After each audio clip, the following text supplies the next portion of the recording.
Vamos falar um pouquinho sobre política, porque os deputados estaduais retomaram o segundo semestre na Assembleia Legislativa com um pedido principal do governo Zema, que é aprovar a possibilidade de concessão da CEMIG e Copasa para serem incluídos dentro do pacote do Propag. Para a gente falar sobre esse e tantos outros assuntos, eu recebo agora o deputado estadual Eduardo Azevedo, do PL, para falar com a gente. Muito bom dia, deputado, seja bem-vindo à 98 News, tudo bem? Bom dia, tudo bem? É um prazer estar aqui no 98 News para a gente poder estar trazendo para a população do nosso estado aí um pouco do nosso trabalho que nós temos feito frente à Assembleia de Minas. Queria começar te perguntando justamente sobre essa questão do Propag. Hoje a gente tem o vice-governador Matheus Simões na Assembleia para poder debater justamente o Propag, essa adesão e federalização, concessão da CEMIG e da Copasa para incluir esse pacote.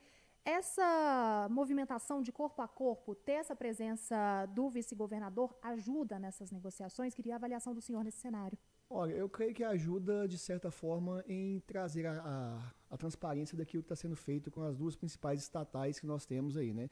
Levando aí em consideração que a Codemig já foi aprovada, a questão da federalização dela, e o vice-governador tem trabalhado muito nessa questão para poder tentar amortizar um pouco desse repasse da dívida com a concessão das estatais através da federalização, e a gente tem acompanhado isso muito de perto, e hoje parece que o clima foi um pouco tenso, embora de manhã eu não estava na Assembleia, porque estava em agenda fora, parece que a oposição não compareceu e isso deixou o vice-governador um pouco irritado.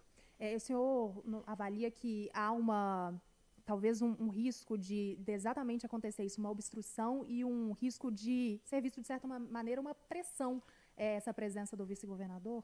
Até que pressão não, mas eu creio que a oposição fará sim obstrução na questão do projeto, como ela sempre tem feito em vários outros projetos, mas a gente vai tentar articular para que isso não crie nenhum impasse para o Estado, porque a gente sempre tem falado a questão da dívida do Estado, a aprovação do Propag, nós tivemos um ganho muito significativo com isso. Nos próximos anos nós vamos poder ter uma saúde financeira um pouco melhor, já que esse repasse com essa dívida que é impagável com a União agora já está sendo bem controlado. Isso não é uma pauta nem de oposição nem de base, isso é uma pauta de Estado. E eu creio que não é um momento de fazer obstrução, é um momento de converger para a melhor situação dentro do Estado, seja a privatização, seja a federalização, para que isso não venha impactar a questão da dívida e nem tampouco o contribuinte do nosso Estado. Queria um pouco do olhar do senhor quanto a prazos. A gente tem um prazo apertado para que tudo isso seja aprovado pela Assembleia, e diante de todo esse cenário surgiu, então, um outro impasse, que foi a valorização desses ativos por parte da União.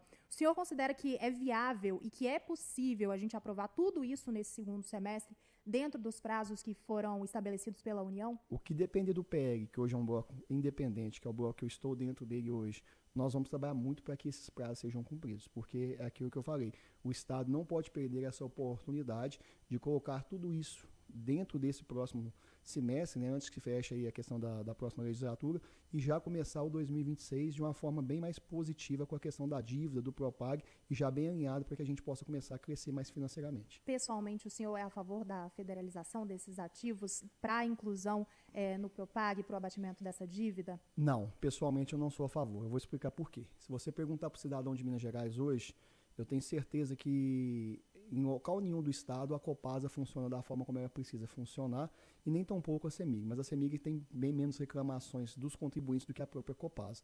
Por que eu não sou contra? Porque se hoje dentro do estado de Minas, com a administração local já não funciona, imagine passando isso para a União. Quais seriam os desafios que nós teríamos na questão da qualidade do serviço que seria prestado para a população? Então, eu particularmente não sou a favor da federalização. E o senhor avalia que, então, essas que foram incluídas deveriam ter sido retiradas, né? Deveria ter sido analisado de uma forma assim mais detalhada. Eu acho que foi uma decisão meio que precipitada na questão de estar concedendo.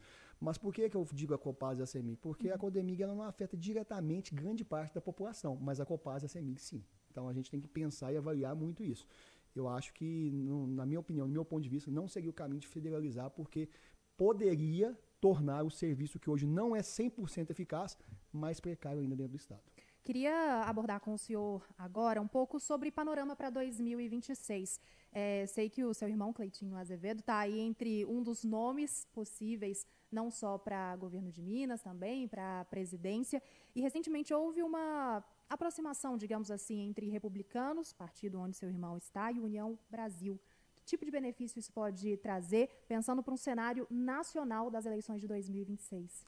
Na questão do cenário nacional, ventila-se muito a questão do Cleitinho vir candidato à presidência, mas eu acho isso muito precoce e imaturo de dizer, e eu até tenho certeza que meu irmão não encararia esse desafio no momento, que eu acho que não é o momento de vir uma candidatura para a presidência, mas na questão do Estado, eu tenho percorrido muito o Estado de Minas Gerais, tenho presenciado aí um clamor muito grande e forte da população pelo nome do Cleitinho como um possível candidato o ano que vem para o governo do Estado.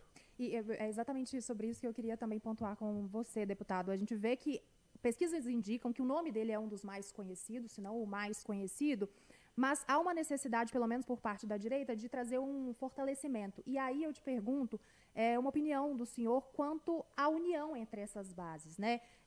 A formação de uma chapa, o senhor avalia que há espaço para uma candidatura única da direita, puro sangue, ou há necessidade de, para o ano que vem, para as eleições de 2026, abrir um espaço não só para o PL, por exemplo, para o Novo, até o próprio vice-governador tem se apresentado aí já fazendo uma pré-campanha como um possível nome da direita. Sim, eu sou a favor dessa unificação, como você disse, dessa chapa por sangue. Eu acho que a direita precisa estar alinhada. Hoje nós temos como protagonistas dentro de um possível pleito eleitoral para o ano que vem, dentro da direita, nós temos o nome do meu irmão, temos o nome do vice-governador Matheus Simões, temos também o nome do deputado federal Nicolas Ferreira. São os três nomes que mais despontam dentro da direita. Já do lado da esquerda, a gente tem aí o Rodrigo Pacheco, né, que já está também protagonizando como pré-candidato, que possivelmente será o candidato do governo Lula, e também o Alexandre Calil, mas o Alexandre Calil me parece agora que ele está inviável, que ele está inelegível. Então hoje nós temos 4 candidatos de potencial chances de ganhar: Rodrigo Pacheco, Cleitinho, Nicolas e Matheus Simões. Eu sempre defendi essa questão e essa forma de trabalhar, que a direita precisa estar unida dentro desse projeto. A divisão da direita, ela simplesmente fortalece a esquerda, dando para ela uma oportunidade de estar cada vez mais despontando aí na questão da disputa do governo. Então eu sou a favor dessa unificação dos três, e eu tento trabalhar para que isso possa acontecer dentro da medida do possível. Mas, infelizmente, o que leva a gente a crer, a indicar que eu acho que isso pode não acontecer.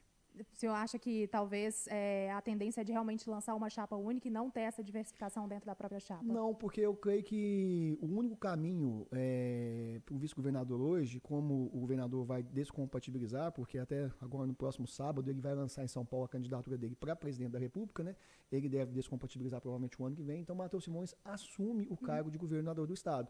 E ele não pode vir a disputar outro cargo a não ser o cargo de governador, porque ele não pode se descompatibilizar. Então é o único caminho que tem para o Matheus Simões, digamos que juridicamente correto, é a reeleição dele para governador. E eu creio que, infelizmente, nessa questão aí, que nem o Cleitinho, nem o Nicolas vai abrir mão de vir vice de alguém. Então, por isso que eu acho que ainda há a possibilidade do Novo ter candidatura própria e uma possível conjuntura entre o PL, o Republicanos e a União Brasil. Isso é muita coisa ainda para decidir, mas eu vejo que, infelizmente, pode ser que ocorra essa divisão. Queria um pouco do seu panorama, pensando até o final do ano. Isso já está muito claro, que o governador vai sair para poder concorrer à presidência. Durante esses próximos meses, o que é prioridade na Assembleia para que seja aprovado, que tenha uma tramitação e seja aprovado até o final do ano, antes da saída do governador e essa chegada, então, do vice-governador? A nossa prioridade hoje é essa questão dos ativos, né, com a União, dessa dívida, da renegociação do Propag. E enquanto nós estivermos ali podendo dar celeridade a esse processo, a gente precisa terminar isso o quanto antes possível para que Minas Gerais realmente possa começar a tomar novos rumos a partir de 2026.